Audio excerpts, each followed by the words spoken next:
Okay, thank you. Hello, I want to welcome everyone joining in tonight. I see you guys are coming in. Thank you for coming. Tonight's webinar session will be discussing your rights as rent stabilized and rent controlled tenants and how to properly analyze a new lease. We have a special presenter, attorney Serge Joseph. Serge has been partnering with Palante for many years, and we are happy to have him with us tonight to present on this topic that he is very well versed in. But before we start, I want to mention that our Q&A box will be open for questions, and we will be answering them once Serge is done presenting. Also, we have Spanish interpretation available. So if you do need it, click on the globe at the bottom of your screen and click on your appropriate listening language. And, I'm gonna hand it over to Serge right now and let him start his presentation. Good, uh, good evening. Thank you, Jakari. I guess we should just, dive right into it. Um, if you could, Jakari, to pull up document one, which is a Bloomberg form. It's a apartment lease, as you could see. It's specifically a lease for tenants that are who are subject to rent stabilization, and um, there are different type of leases, but this one is probably the most common, but it is certainly not the only one. So, and most leases will have more or less the same provisions. So if we can review the content of this lease, I think we'll be well versed in what to expect. So the first thing that I would point out is the top of the lease, and you'll see that it has a date blank, and you should be very careful about that. You should make sure that the date that's listed on the top, where it says the landlord and tenant agree as of, and then there's a blank, and then there's 19. Well, you should make sure that that date is filled in. And certainly when you sign it, you should make sure that the lease is properly dated. You'll be surprised to know that in many cases that I've had, leases are signed but not dated, and that can pose potentially a problem. All righty, so that's the first thing. The second section identifies the parties. You'll see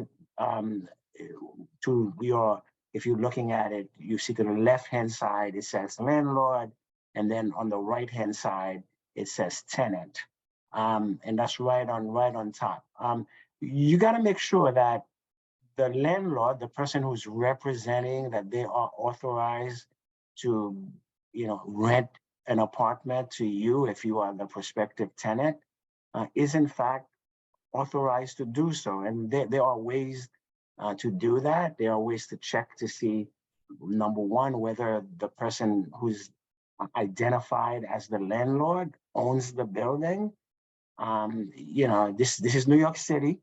It's a great city, but there are unscrupulous people out there, people who will portray themselves as authorized to give you things that they are not authorized. So you want to make sure, particularly if you're giving people first month's rent, security deposit, you want to make sure that the people who are representing themselves as the landlord and authorized to rent you an apartment are in fact authorized to do so, are in fact the owner. And there are ways to do that. You could check with New York City Department of Finance to see who owns title, who owns the property. And there are other ways. You could also go to New York City HPD's website to see who's registered as the managing agent and as the owner. So on the right-hand side, there's information about the tenant. And you know, this is important. If the lease is being rented by you or by a family member, you want to make sure that that person's name is properly listed. You'll be surprised how many times I get phone calls from people who say, "Oh, I'm a co-tenant.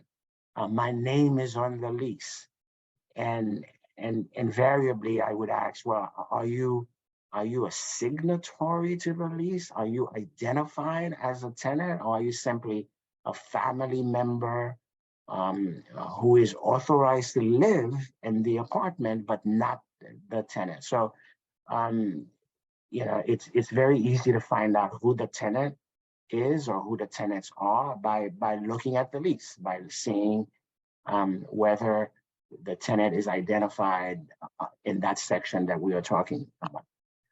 The next section is very important, and that's you know, right there underneath the landlord and underneath tenant, it says address for notices. Now that's where you know, if you are not, you know, if you obviously going to rent the apartment and that's going to be your home, you know, want notices, legal notices that the landlord may send to you to go to that apartment, but not necessarily. You may not want notices to go to your home. You may want notices to go to your office, or you may want notices to go to a mailbox that may be more secure. Well, in any event, that's where you would put the address of where you want the notices to be sent to you. So I know I'm moving pretty fast, but the top section is you know, very important. Now, the next thing says apartment, if any. Now, you know, this may seem obvious. This may seem, well, you know, what possible mistake can take place here? The landlord will simply put the apartment that, you know, as a tenant, you are renting. Well, you want to make sure about that. You want to make sure that the apartment you may have seen when you inspected the building to you know, rent an apartment is in fact the apartment that is listed in your lease as being rented. Again, I've been doing this a long time, and you don't know how many times I get phone calls from people that tell me, "Oh, I spoke with the landlord, I spoke with the super, they showed me an apartment. It was great, it was beautiful, it had great windows, it had great views. And then when I went, you know, with my stuff to move in, they give me another apartment, and then they say, well, look at your lease. That's the apartment that you rented." So you want to make sure that the apartment that's listed on the lease is in fact the apartment that you intended to rent. All right, so that's the top section. Now you'll notice in the square, there's you know, a provision for term, and it says beginning and ending, and then it has yearly rent, and then monthly rent, and then it has security. Now, obviously, you know, you want to make sure that whatever you're signing, you pay special attention to that. The term means how long your lease is for. If you are renting for 1 year, it should say 2-year lease or 24 months lease or something of that nature. And it should have, you know, very specific information about when the lease in fact begins and when it ends.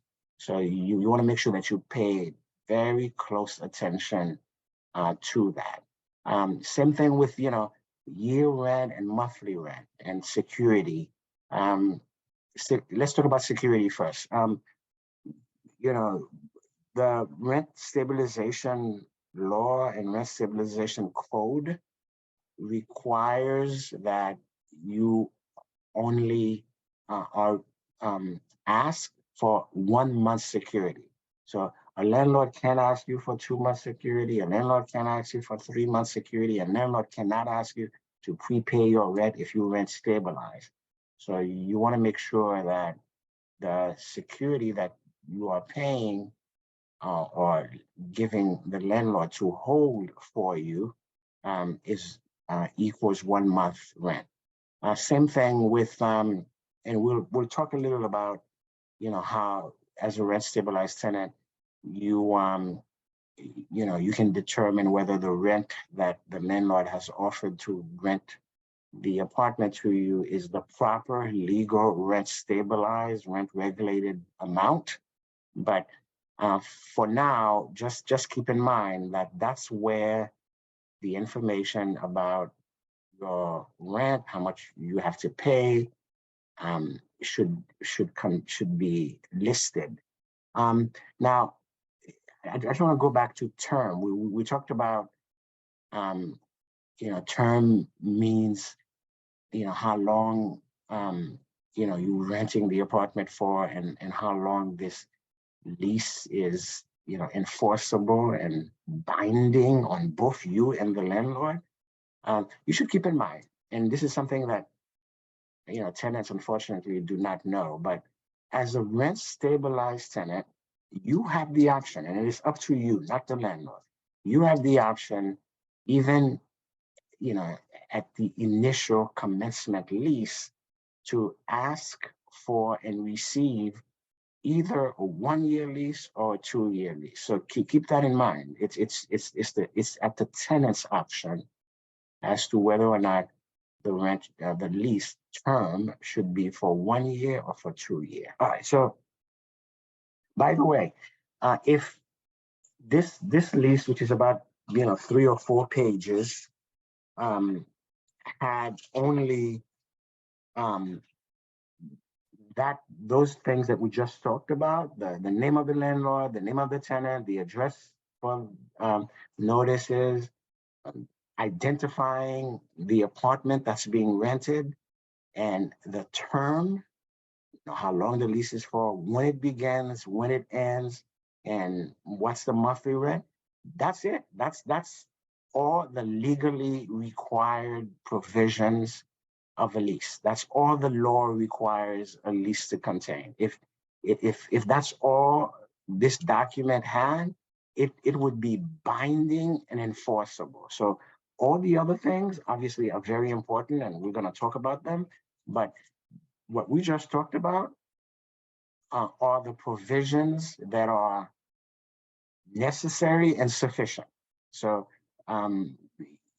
anything that's missing out of what we just talked about would render a lease, potentially not enforceable.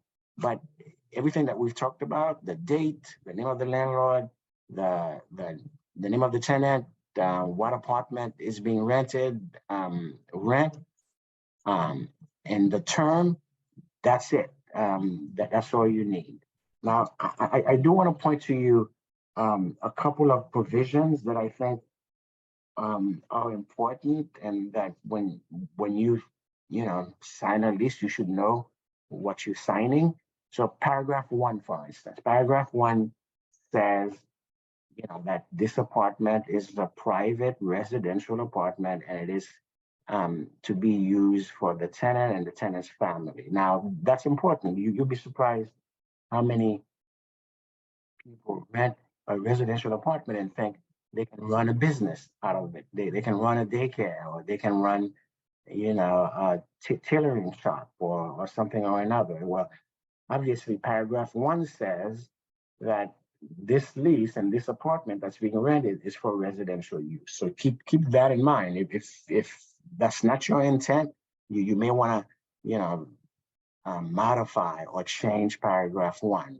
But as written, paragraph 1 makes clear that the apartment is being rented for residential use. Shakari, how am I doing? Am I good? Should I just keep going? Yeah, you can keep going. I mean, we could. I can ask one question. Sure. One question came in and asked, "What if my landlord gives me a backdated lease? What should I do?"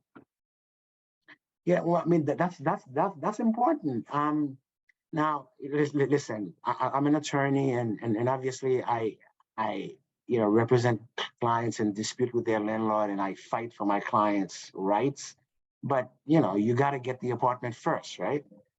So we gotta have some common sense, and we gotta have some street smart. If the landlord offers you a lease and it's backdated, and you have two choices. You could say, okay, I'll take the apartment, and then I'll once I have it, especially if it's rent stabilized, then I'll correct it. I mean, that would not necessarily be a bad thing, because what you don't want is not to have the apartment at all, and potentially um, have to sue to get the apartment. So if it's a valuable apartment, and there are these potential issues, my recommendation would be to consider whether it would not be smarter to gain possession of the apartment first. You know what they say about possession being very important in the law. I think it's something like 9/10 of the law. So you definitely want possession of the apartment, and then maybe write the landlord back and say, I noticed, although I signed the lease on such and such date, it's dated such and such, and I'm writing to ensure that this is reflected in your record, and that it's corrected. So that's how I would deal with it. Get possession first. Get possession first. Okay, and one more. Oh, good. It would be, can my landlord take me to court for not signing lease by the due date? Yeah. So if you rent stabilize, and this question, um I'm taking that the person is already in possession. They already either had a lease, and now that lease has expired, and the landlord is offering them a renewal lease, which we're going to talk about.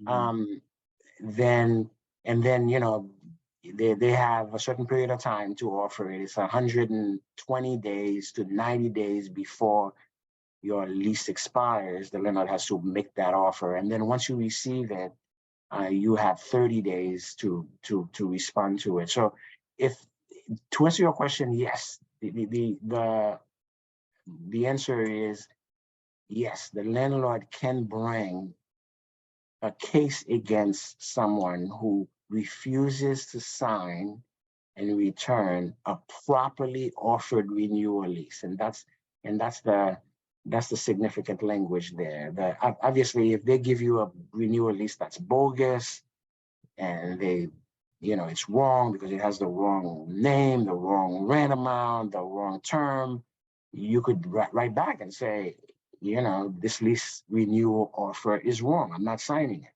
But if everything is right and the landlord offers it to you, and for whatever reason you don't want to sign it, then yes, the landlord can bring a case against you. It's called, it's going to be a holdover for failure to renew a lease. And then, if you lose, the court will enter a judgment against you, but the court may give you, a certain period of time. I think 5 days after the judgment is entered for you to sign, the properly offered renewal lease and return it and pay whatever, rent accrued as a result. And you potentially may also have to pay the landlord's legal fees. And that's something that we're going to talk about. Okay. All right, so the next provision that I want to point out is paragraph 3, which talks about added rent. You notice it has a bunch of provisions in there. It talks about if a check bounces, the landlord can charge $25. Oh, great, thank you very much. And if that there may be additional rent, and so forth. And it says you have to pay the rent to the address that the landlord has provided to you. So you wanna, you wanna make sure that you know that provision. You want to make sure that you look at it. Now, the good news is, as a rent stabilized tenant, These provisions are important. You should, definitely see what they say and what's in your lease. But the rent stabilization law does limit um, the landlord can charge rent and additional rent, including late fees and so forth. But that's important for you. Um, Now, I want to look at, I want to draw your attention to paragraph 6, which is down a bit, and it's services. Now, um, this is important. People, um, gotta Wait, see. sir, just a little bit of an issue with your mic. Can you say something now? Sure. Maybe I was too far. Is Yeah, that yeah, that's good. That's better. Yeah. yeah? So, um, this is a provision of the lease where it talks about what the landlord is required to provide, and then what the tenant is responsible to pay on their own. So this is important. This lease says the landlord will supply heat. Now, that's not always the case. Sometimes an apartment's heating source is, electrical, and it's tied to, that the apartment's electricity meter. And people go into their apartment, and then the first winter they get an electricity bill for $2,000, and suddenly they're like, what? So you gotta know you gotta know what you paying. It's not just rent. You gotta look to see who's responsible to pay the heat, who's responsible to pay the hot water. Um, is there anything else that the landlord is responsible for? Is there air conditioning, central air conditioning that the landlord is going to pay? Who pays electricity? So, look at services. That's a very important provision. And then there's obviously, if you've already in an apartment and the landlord previously provided heat and hot water, and then they change things, they do what's called sub-metering, and suddenly, you have your own little individual meter, that, you have certain rights. You could say, hey, the landlord can't change what services I used to get midstream without compensating me. But if you're going into a new apartment altogether, and the landlord's like, look, you renting this and you're responsible to pay your own heat, you pay your own hot water, that may be enforceable. So you want to make sure that you know what you're getting into. You want to make sure that you look at this provision and see what the landlord is required to provide and what you are responsible for. Okay. Now, I want to also, can we look at paragraph 8, which is just a little above? Now now you wonder, like, gee, is this thing for real? It says, and we can read it. It says landlord must take good care of the apartment and all the equipment and fixtures. Landlord will repair the plumbing, heating, and electrical system.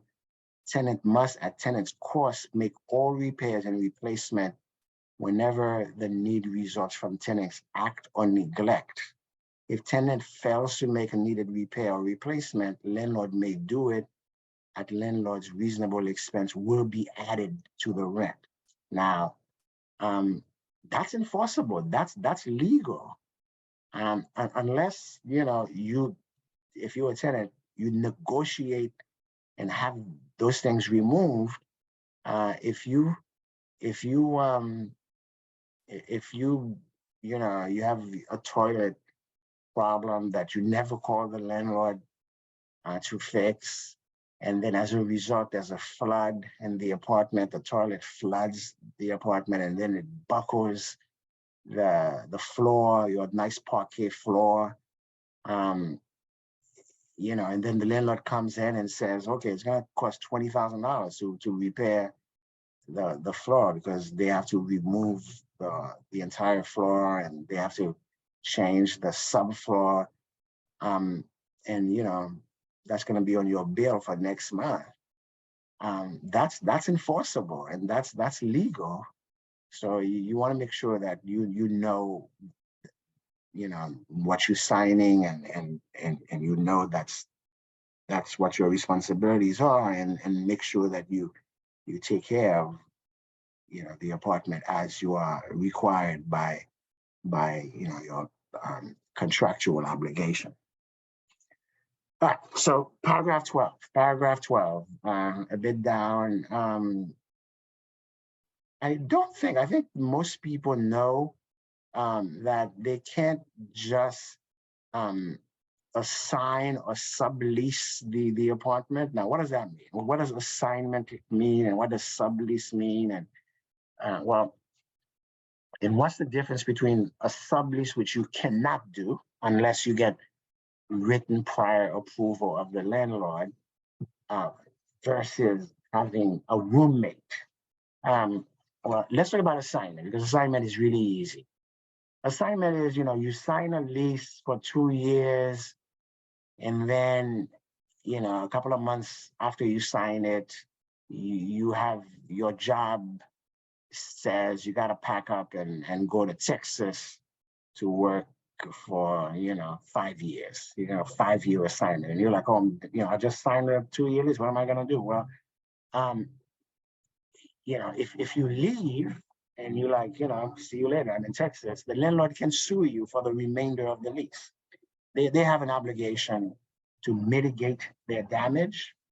They have an obligation to find another tenant to lease the apartment. But if they have a bunch of empty apartment and you have good credit and you got money in the bank, more likely than not, they're gonna try and re-rent their empty apartment first before they worry about you.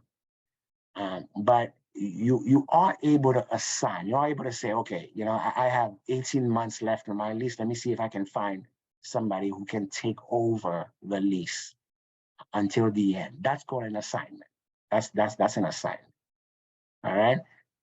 But to assign the lease, the landlord you have to, get your landlord's consent, and the landlord has to agree.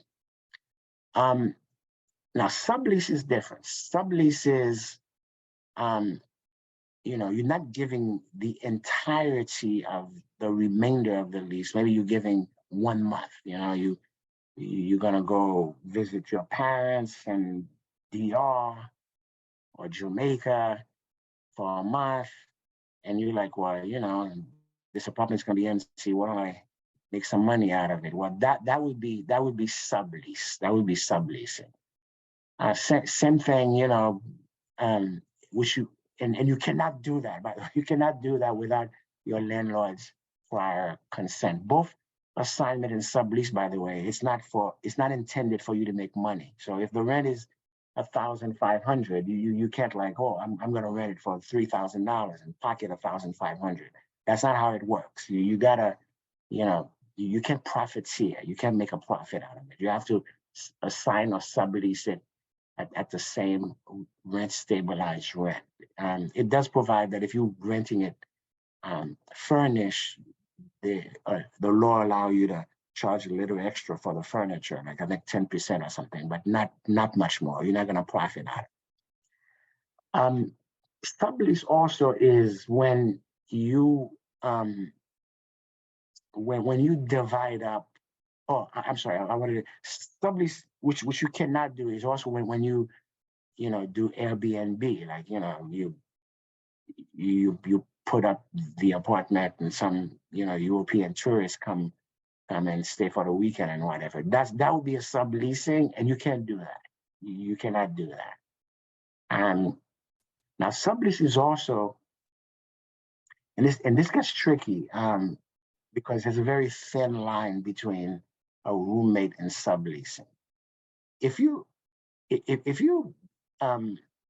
rent a room in your apartment, and there are locks on the doors, and you have your own little fridge in your bedroom, and the person has their own little fridge in their bedroom, and you don't really share anything. You don't sit down together to eat. Well, that's subleasing. That's subleasing, and you can't do that. That's illegal. On the other hand, if you have a buddy and you have a 2-bedroom, and you have a roommate, and there's one fridge, everybody uses it, everybody have dinner together. Well, that's a roommate. That's a roommate situation.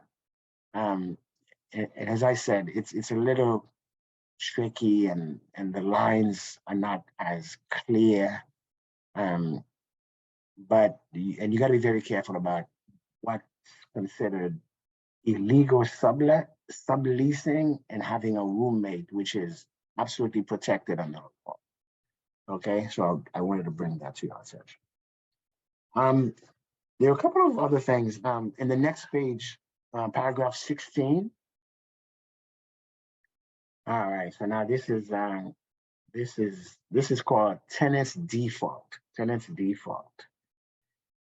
And by the way, I mean, these things you can change. I mean, this says, if you failure to pay rent or added rent, you have 5 days. Well, the law now has changed and requires that the landlord give you 14 days. So it's perfectly okay if you are, renting an apartment, for you to say, well, can we change that to 14 days, since that's what the law says anyway. But, the truth is, irrespective of what the lease says, the landlord has to give you 14 days. So this says if you don't pay rent, the landlord has to give you a notice. It's a 5-day notice, but now the law says 14 days.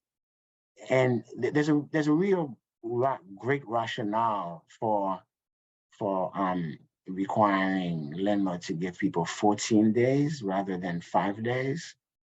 Most people get paid every other week, right? So if you're behind in your rent, obviously most people are behind in their rent, not because they don't want to pay their rent, but because money's tight.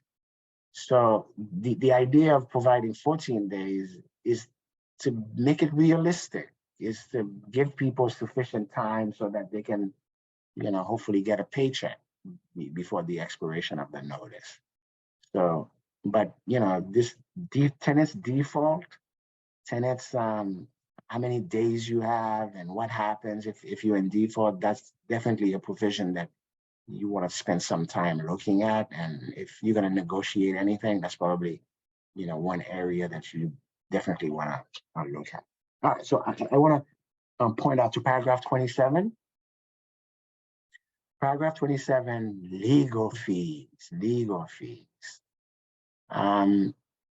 So this is important. People got to know that. You got to know that unless that provision is crossed out, if the landlord sues you in court and the landlord wins, then the landlord can not only collect, whatever the landlord was suing you for, but the landlord can also get legal fees.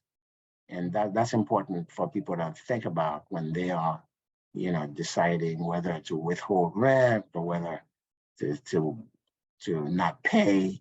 They may be on the hook for not just what unpaid, but also for the landlord's legal fees, which can be substantial. All right, I'm gonna go into the next document, unless Jakari, there's any pending question that I should take a break and answer.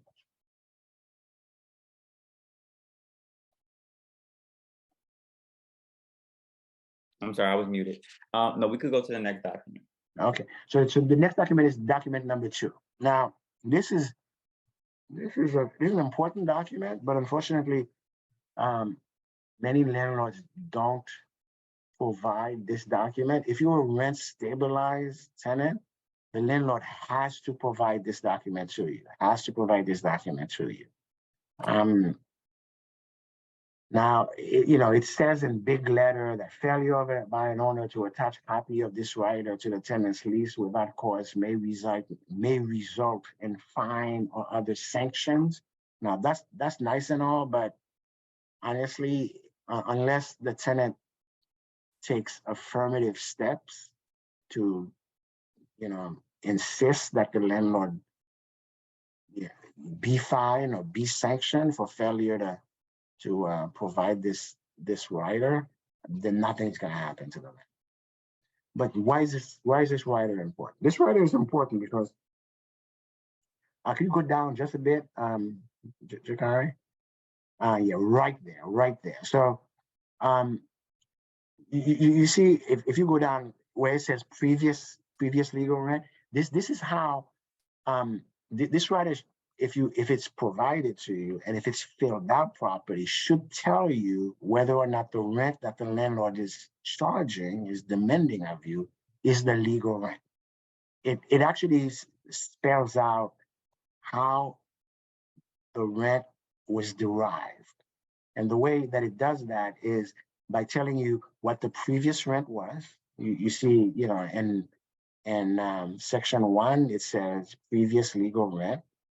And then it says,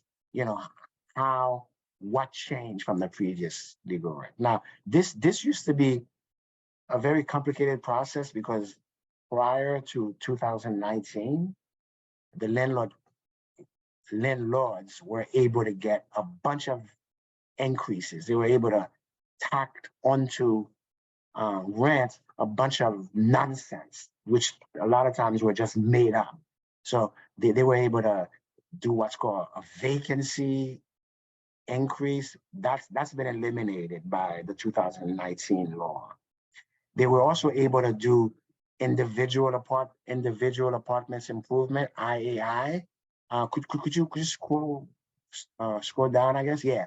And I guess we can go on the next page. And then individual apartment improvement, they're supposed to tell you how much, what was done, and then you'll notice total cost of these apartments. So and if you go down still, you'll see that it talks about the kitchen, it talks about the bathroom, it talks about all the things that the landlords were able to get as individual apartment improvements.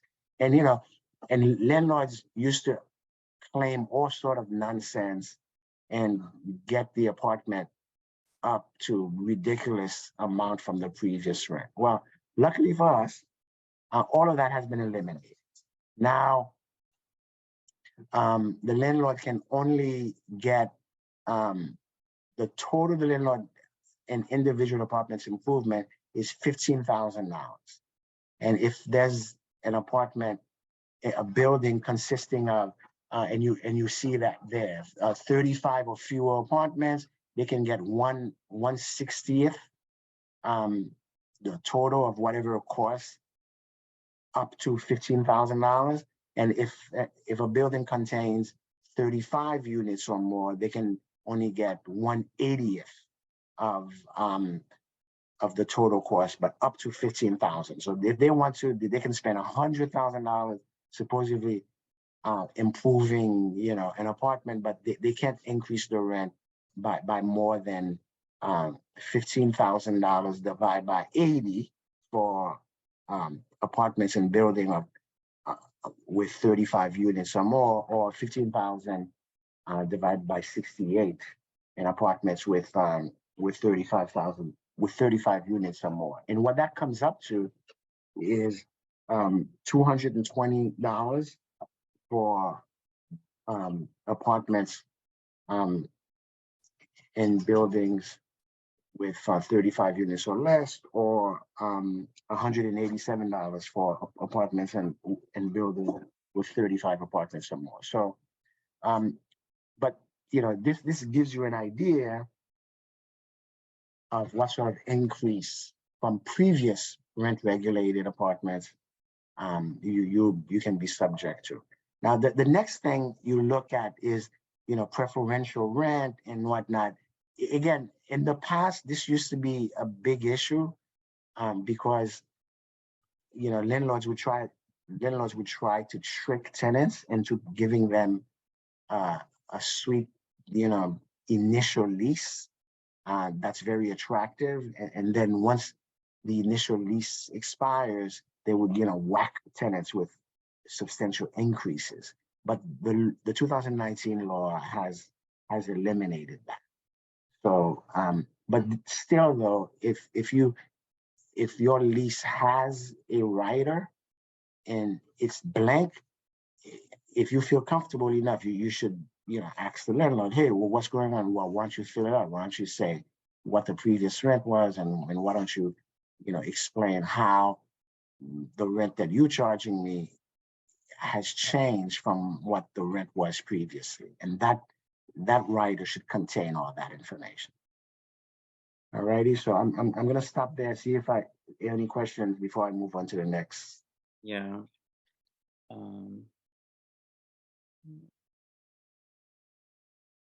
So it says, is it legal for me to break my lease if my landlord is harassing me? Good question. Well, I would say that's a tough one, because you can break your lease if the situation is bad enough. If the situation is bad enough as to warrant a finding that you've been constructively evicted. So, if you are truly in fear for your life and for your safety, for the safety of your family, for the life of your family, and the fear is, I don't want to say objective, because obviously fear is very subjective, but there has to be some reasonableness to your fear. It can't be that this is something that only you feel. Then that can be a basis to break your lease. But the only problem is, I would caution you, the person asking the question, because for such a condition to warrant a finding that you've been constructively evicted means that, number one, is you would have to be able to prove it, because if you break the lease, you leave, and the landlord sues you later, you have to be able to say, this is what was going on, this is my proof, this is what happened, and this is what happened. The other thing that I would say is, unfortunately for people, is if the condition is that bad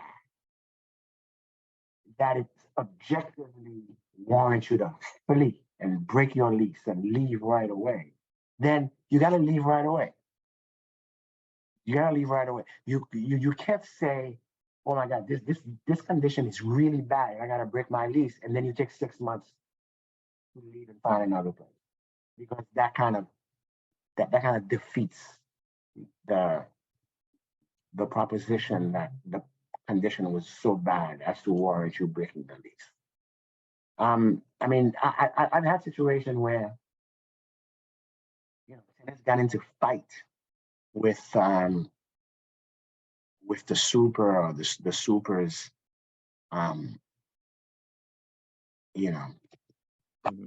family members or whatever, and guns were involved and knives were involved, and they were like, there was a police report, and they were like, physically harmed, with doctors and hospitals visits and this kind of thing.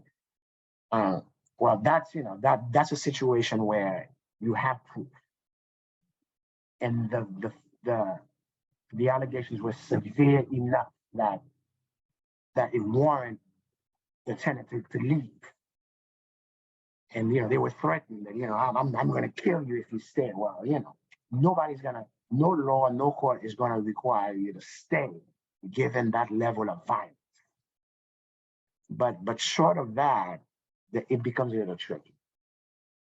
And the other thing too is, oftentimes we'll get involved as lawyers and we'll write to the landlord and we'll detail what's going on, and we'll, cite cases and say, based upon all the foregoing, my client will surrender and give the keys, and and a couple of days, and then you hear nothing, and the landlord doesn't respond, and then, and of course the client says, well, what should I do? Mhm. It's up to you. Mhm. There's a risk that they may come after you, and you have to defend it. Okay. So the next question we have is, I live in a rent controlled apartment and the landlord is raising my rent, but I'm rent controlled. My grandmother passed, and does rent controlled apartments get leases regularly? And how can I locate my first lease if I can't find it?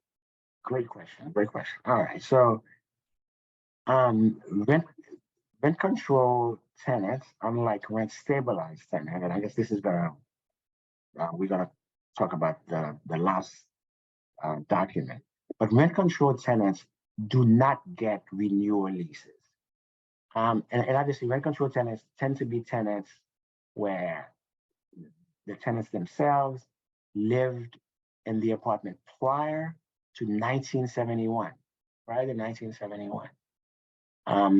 Or the tenant succeeded to the rights of somebody who resided there prior to 1971. Now, most rent control tenants were living there even prior to that, even prior to 1968. But and because they are what's called statutory tenants, they don't have leases. They don't have renewal leases. All they have is that initial 1960, pre-1968 or pre-1971 leases, and that's it. They don't, they don't get renewal leases.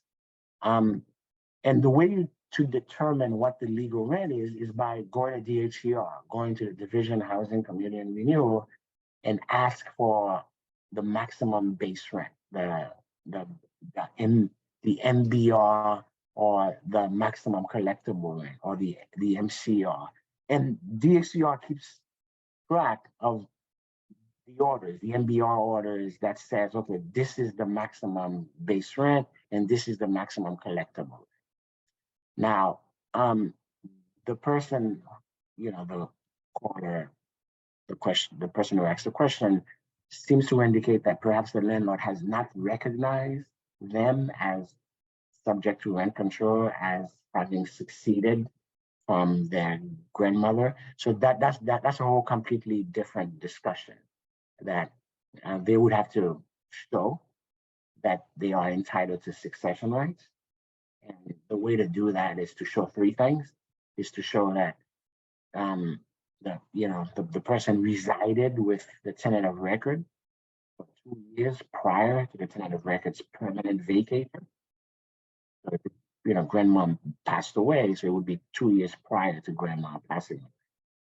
The person also has to show that they are a family member, they are a qualified family member, and grandchildren definitely are. But they have to prove it. They have to show birth certificate for mom, pop, and showing the relationship between grandparents and themselves. And lastly, they have to show that both grandparents and them live together in the apartment as their primary residence. So, and they can certainly file a complaint with the HCR and say, my grandmother passed away, but I was there and I have all these three things, therefore I should be deemed the rent control tenant. But given having a rent control apartment in New York City is a rarity. It is like a gold mine. So my strong recommendation is consult with an attorney Mhm.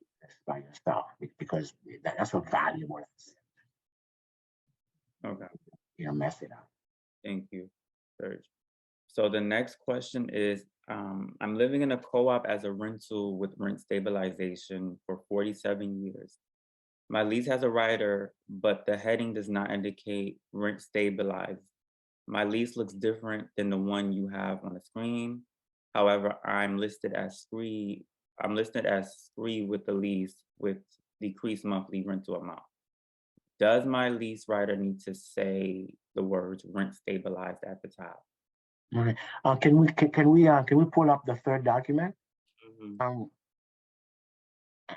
I mean, you know, it would help for it to say, all right, so this is the last document that we'll talk about, and so we were talking about leases, um, and you know, many people, you know, obviously somebody who's lived in an apartment for 47 years will, you know, their initial lease would have begun and ended long time ago. And if they rent stabilized, what they will get after their initial lease 47 years ago or 45 years ago expired is this document. It'll say renewal lease form. And that's it. It's a 2-page document. It can even be a 1-page document. It doesn't have any terms because under rent stabilization, if the lease is renewed, that's the form that the renewal should take. The DHCR, rent stabilization, requires that renewal leases be in this form. It says in the form authorized by DHCR, and that's the form. So that's the form that um, you know you should have been getting in the last, you know, 45 years or so. Could we scroll down a bit? And you know, the form is just this. The form is, you know, this is what the rent was, this is what the rent is, and the last, and scroll down just a bit, and that's it. And tenant's response to the owner. And then, you know, you'll notice there are three boxes. Either yes, I agree, I'm gonna take a 1-year lease. Yes, I agree, I'm gonna take a 2-year lease. No, I don't want to renew my lease. And that's it. And you sign, you send it back, the owner signs it, counter signs it, both parties sign, and then you get a fully executed copy. So that should be the renewal leases that people who've been in their apartments, you know, for more than the initial term should be getting. And that should be the lease that if you know, you were living in an apartment with your mom or dad or grandparents and they moved out or they passed away, and then you're like, well, I should succeed. Well, that's the lease you should get. You should not be getting a new lease because you're not a new tenant. You are succeeding to the previous tenant, to your parents' tenancy or to your grandparents' tenancy. So you should not have a new lease with new terms and new provisions and have to worry about all these other, you know, um, language that we were talking about and things that you got to look for. You should just be getting this lease that says you're renewing the old lease upon the same terms and provision as the lease that expired. Okay. So the next question is in Spanish. So if you are listening in English, just click on the globe and make sure you click on the English channel, okay? So you can hear the translation. Daniel?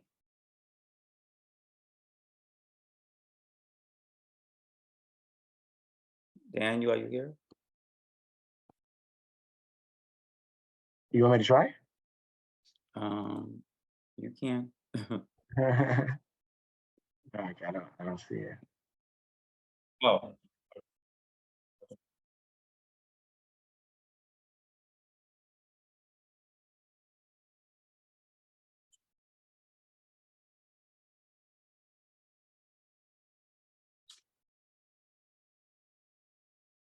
Good. That's a good question. Um, so what needs to be done is the caller or questionnaire needs to find out what's the status, what's the rent regulatory status of his or her apartment. They need to find out whether or not um, they are being charged market price, market rent for a market apartment, which would be proper, or whether they are being charged improperly market rent for a rent stabilized apartment. And the way to find out whether or not your apartment is Rent regulated is by going to DHCR, Division of Housing, Community and Renewal. And there are different offices, different branches throughout the city. There's one at 125th Street in Upper Manhattan and Harlem. There's also one, you know, in the Bronx and Brooklyn and downtown Manhattan. So if the person Google DHCR and find out, you know, where their nearest branch is, they can bring a copy of their lease, a picture ID, and ask for the rent history for their apartment. And DHCR was either give it to them or say it's not registered. The person can also ask it by mail or by calling or by email, but going to get the printer may be the fastest way to get it. And then once you have that information, then I guess you call Palante or call an attorney and have us help you know, read the information for you and see whether or not you know, you are rent regulated or you are a market tenant. Okay. Thank you. The next question is, I'm on the lease with another person. I paid the rent in my name. My lease is up for renewal. The landlord wants confirmation of the other tenant's existence. Is this within their right to ask or demand proof? Both of us have been on the lease for over 10 years. Absolutely, yeah. Both of you should sign it. And if the other person, your co-tenant, does not want to sign it, they want to give up, move out, then they need to sign something that says they're moving out and they're giving up their right. They need to sign a surrender. Yes, so the answer to the question is yes. The landlord is absolutely within the landlord's right to demand that a renewal of the lease be signed by both tenants. Okay. The next question is about another question about a roommate. Is it legal for me to have a roommate? My landlord claims that I have to pay an extra fee for a roommate. The lease has no restriction to roommates. What should I do? Okay, so there is a law, a roommate law in New York City, and it's you know it allows you to have a roommate, and the landlord absolutely cannot charge you extra money to have a roommate, and it is your absolute right to have a roommate by law. You do need to provide the landlord with the name of the person, but that's the only information the landlord requires or the landlord can demand of you. Now, I got to make, you know, there are certain provisos. One is, you know, what we talked about before, right? Which is it is truly a roommate and not a sublease situation. The second thing is there are some apartments where, you know, occupancy is restricted, either by age or by some sort of, you know, requirement. So obviously, if it's a subsidized apartment that's limited to senior citizen or to some other restricted category of people, then having a roommate may be in violation of that. So that would not be permitted. And also an SRO, single room occupancy, given their size and whatnot, roommate, not family now, but roommate situation, it can be limited. But those are the only instances where a landlord can put some sort of restriction. But it sounds to me that the landlord was not. I mean, the landlord just wanted more money, which indicates to me that those restrictions, those lawful restrictions, may not be applicable. So, but there is a law that allows tenants to have roommates, and that law is pretty clear. Okay, the next question is, When can a senior citizen break their lease without having to pay the rent for the months remaining on it? Good question. There is a law, of course. Um, there's no reason why I should have that law in my head, um, and um, it allows senior citizens to break their lease in the event that they are going to a facility, to a senior citizen facility. Um, it's in the real property, um, and I'll see if I can find it. It's section 227A of the real property law, and it allows the name of it is termination of residential lease by senior citizen moving to a residence of a family member or entering certain healthcare facilities. And obviously, the tenant has to be 62 years or older, and they have to be certified by a physician as no longer able, for medical reasons, to live independently in such premises, and required assistance by family member or a shelter for adults. And they have to give, my recollection is, they have to give a certain number of notice. They have to give 30 days notice. And in that instance, they can terminate the lease early. So section 227A of the real property. Okay, thank you. It says, can riders be placed and signed by tenants if there was no riders in your past lease? The rent stabilization rider can be. That's the only rider that can be added. And the rent stabilization rider is innocuous. It doesn't really have any substantive provision. All it does is provide notice of tenants of what the rights and obligations are. But a landlord cannot add a new rider to a renewal, because that would violate the law, which says that rent stabilized leases have to be renewed upon the same terms and provision as the expired lease. So, but rent stabilized riders that says, or, the law says this, the law says that, that's allowed. But other riders that may add substantive term, maybe that says, or, going forward, tenants going to be responsible to pay their electricity bill or their, heat and whatnot. That's not allowed. Landlord cannot add new, or you can't have a pet anymore. That's not allowed. Okay.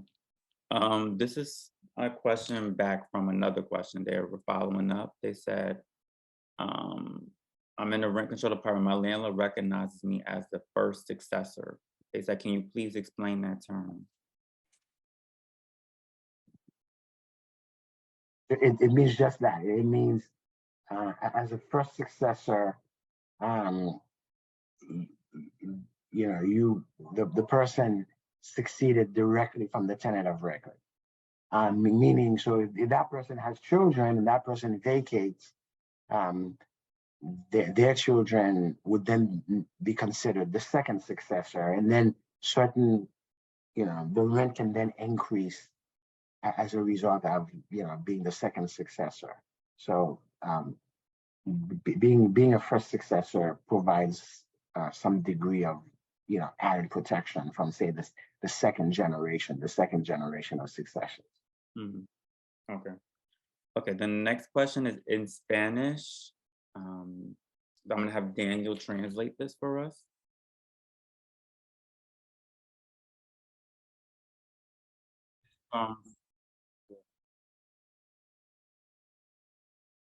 At 7:57.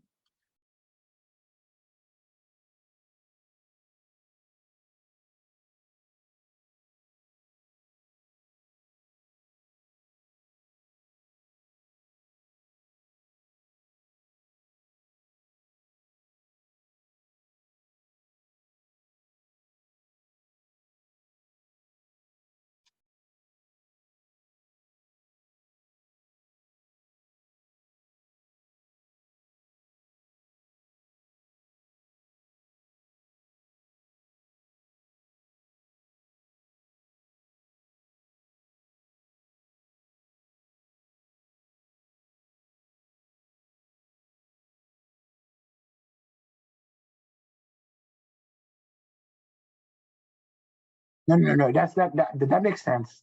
That makes perfect sense. So the question is, once they discover it, can they go back and charge me more money? So, um, the new rent guideline board increase used to be for a long time during COVID, it was 0%, and then it increased to 1.75, but for 1 year, and now now they're talking about potentially being much more, potentially being 4 or 5%.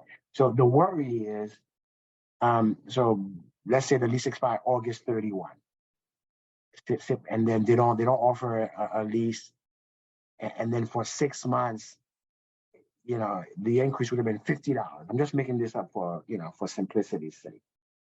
And so they don't get it, and then 6 months from now, 6 months from September 1, they realize this. Can they now go back and say, okay, pay me this extra $300 that I didn't collect? The answer is no. The answer is no. Legally, they are required to provide you with at minimum 90 days prior notice before the lease goes into effect. They can't retroactively. They can't say, oh, in January 1, oh, by the way, the lease was supposed to begin September 1, but we missed it. So why don't we retroactively sign it to commence September 1? And by the way, pay me for September, October, November, December, and January. They can't do that. It can only be renewed prospectively. It can only be renewed for the future. And the rent increase has to take into effect 90 days after they give it to the tenant. Now, I should say, it doesn't mean they're not going to try. That landlords would try. No, I said they cannot go back retroactively, but it doesn't mean that landlords are not going to try to get money out of tenants. They will try. And tenants have to be firm and say, no, the law says only prospectively, only for the future. You can't go back. Okay. Okay, the next one. Okay, it's kind of long. My father, who was the tenant on the lease, is now deceased, but I was his power of attorney on record as his son, and I signed his lease, but my name is not on his lease before his passing. I have signed 2-year lease that will expire on June 30th, 2024. The landlord took my father to court. I went to court and answered on my deceased father's behalf for non-payment. And the court told me I had an active ERAP case, which was verified by the court. And the matter was placed on discontinued. And the judge told me that no.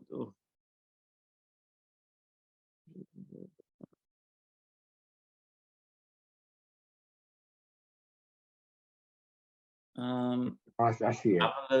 I'm confused by that response, by that. It's not really a question. It's more of like just like a situation. The person who asked that, can you try to formulate a question from that? Sir, did you see that? Are you? I do.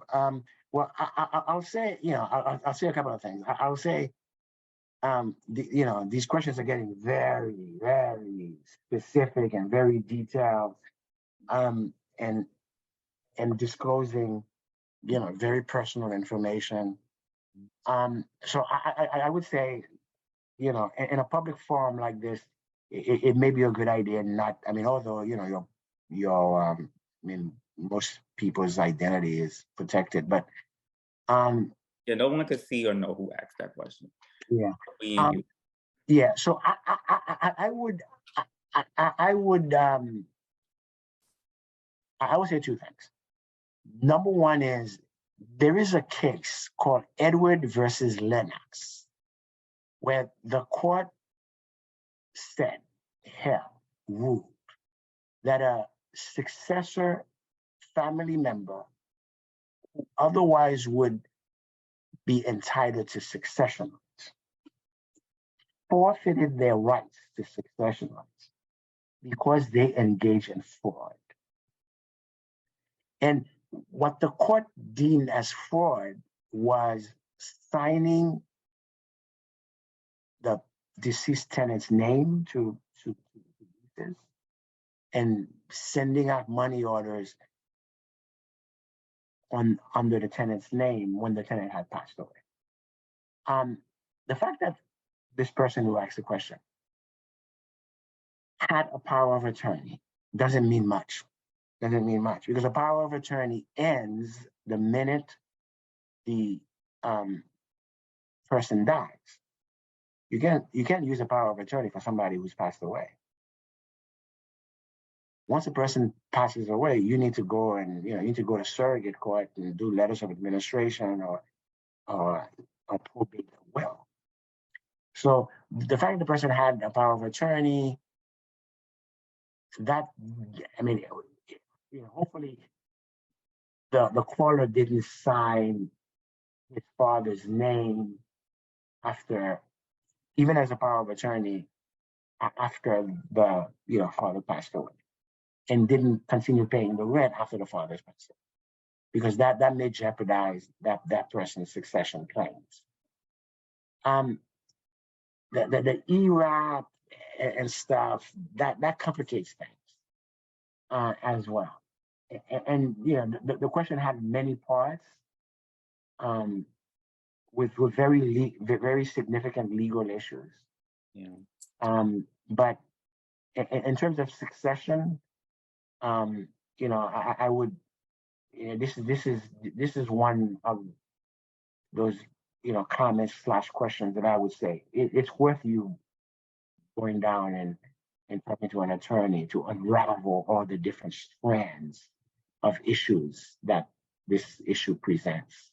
Yeah. So the person that asked that, I would suggest to call my office probably tomorrow or next week when you have time, so we can dissect it further and we can assess it better. So I hope you're still here. The person who asked that question. The next question is, am I correct in understanding that in the case of rent-stabilized apartment renewal lease, that the landlord cannot add any new riders? Yeah, I think this was a question that I asked. The answer is generally, that's correct. Your understanding is correct, that a rent-stabilized renewal must be under the same terms and provision as the expired lease. What I did say was the rent-stabilized renewal rider doesn't really contain much substantive terms. It has a bunch of provisions regarding what tenants' rights are, and I said it was innocuous, but I've on many occasions said to clients that you don't even have to sign that. So yes, the general answer is you do not have to sign any rider that was not part of the initial lease, because the law is very clear that you do not have to. The landlord cannot demand new provisions and new terms in an expired lease. Okay, so we have 3 more questions and then we're finished. How many months of back rent is the landlord entitled to when DHCR determines a restoration of rent order to, basically when they order a rent reduction?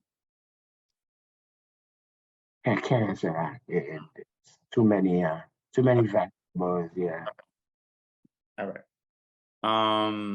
This basically, does your security deposit go up ever? I'm guessing that's what that's saying. Yeah, of course. The security deposit goes up with the rent.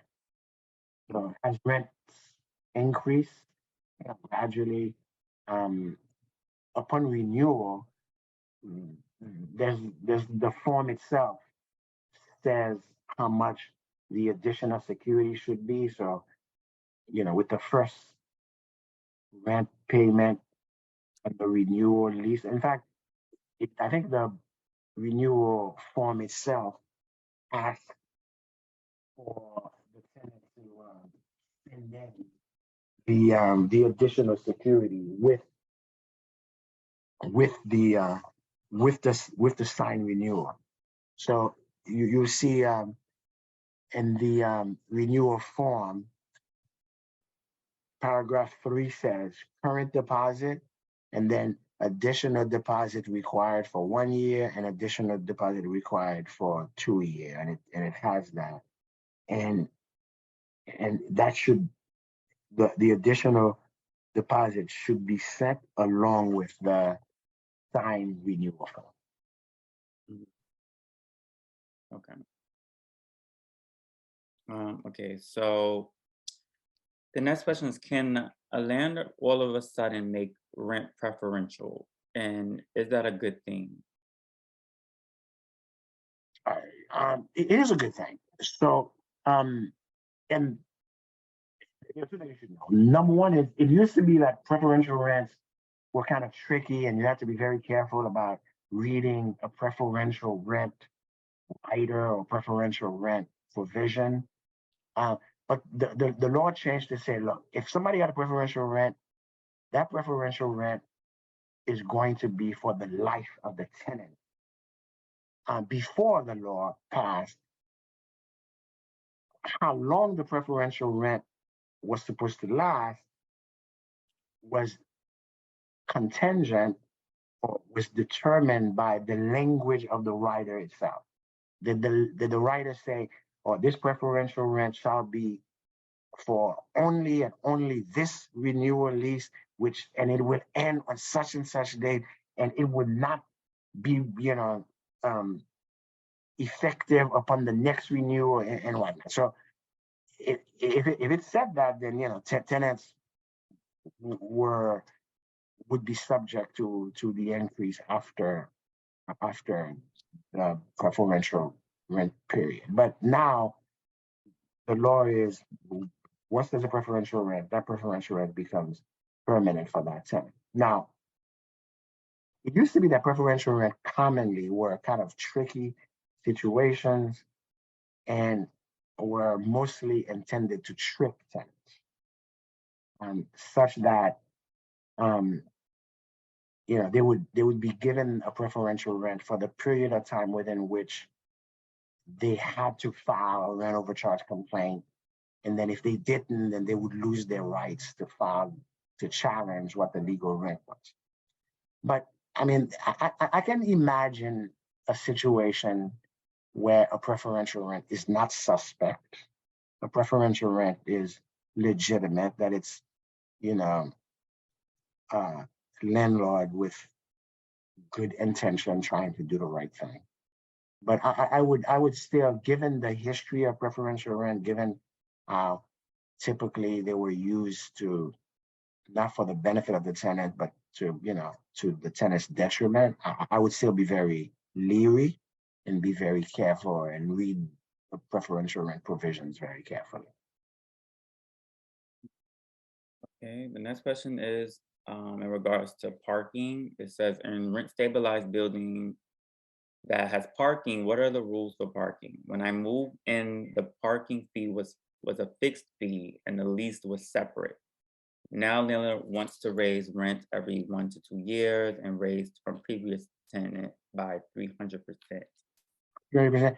Well, the issue would be whether or not the parking is a ancillary service attached to the rent stabilized tenancy, to the rent stabilized lease.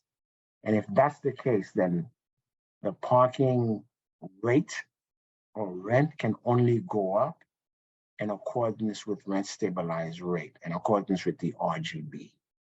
But to make that determination, we need to first see whether or not the parking service was offered at the base date rent at the commencement of the tenancy, and whether or not it is an ancillary service to the rent stabilized lease, and therefore subject to rent stabilization guidelines and limitations.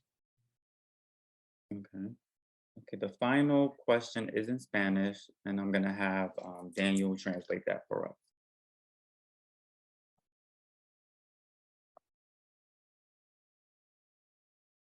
Mm.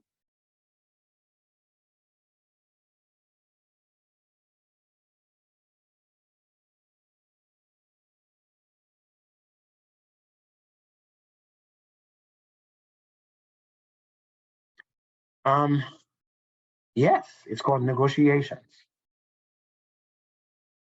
And it's also called whether or not you have defenses with which you can um, ask the court to provide you with some sort of offset, some sort of abatement or reduction, so that you do not pay what the landlord, everything that the landlord is demanding. So, for instance, let's say that the caller a had put in a response to the landlord's petition claiming that there were repairs in their apartment, um, that the landlord knew about, and the landlord did not do the repairs. Then the caller, the tenant can ask for an abatement and tell the judge, look, because I was forced to live in an apartment that was not fit for habitability or human habitation, I should not have to pay the whole rent. I should, the rent should be reduced by a percentage, depending on what the repairs are. Um, it depends on what that percentage will be. If you didn't have access to a bathroom or access to the kitchen, you could claim that you shouldn't have to pay anything. You should pay zero. Your abatement should be 100% because you were evicted from a substantial portion of the space of the apartment and you could not make use of it. So yes, so there are a number of instances where a tenant goes to court and either through negotiation with the landlord or through um, arguing their case before the judge, they end up paying less than what the landlord demands. Okay. So I think that's gonna conclude the webinar for tonight.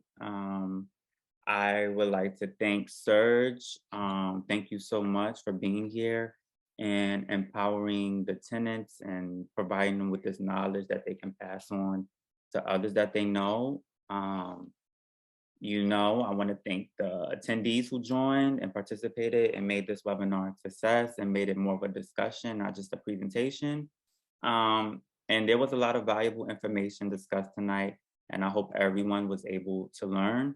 Palante does help tenants review leases to make sure it's proper. So if you do need assistance, you can contact us.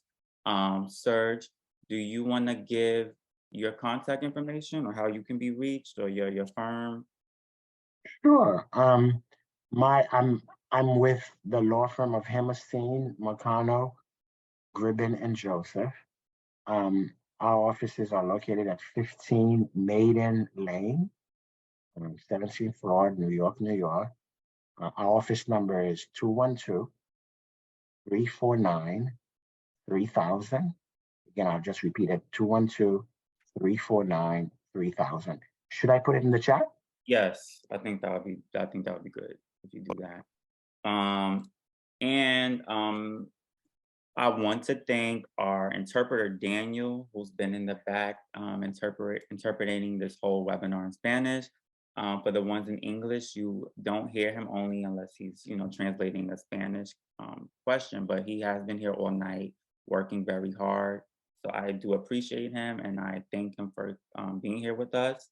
And if you guys could just answer that poll that's up on your screen, it would really be helpful so we can know how to better our webinars next time. Serge is putting his contact information in the chat. So if you do want to follow up with Serge or his law firm, if you have any questions, you can contact them. And thank you all for joining. Serge, do you have any final words you want to say, or are you good? I think I'm good. I put my email, my telephone number, so um, please feel free to reach me if there's any other issues. And I mean, we had a lot of incredibly difficult, Yeah, detailed and specific questions. The person who asked about the ERAP should really call you and yeah, follow up. That's a very tricky situation, and they should follow yeah. up individually. Yes, they definitely should. So thank you everyone, and I hope everyone has a great weekend. And I hope to see you all next week because we do have a webinar scheduled.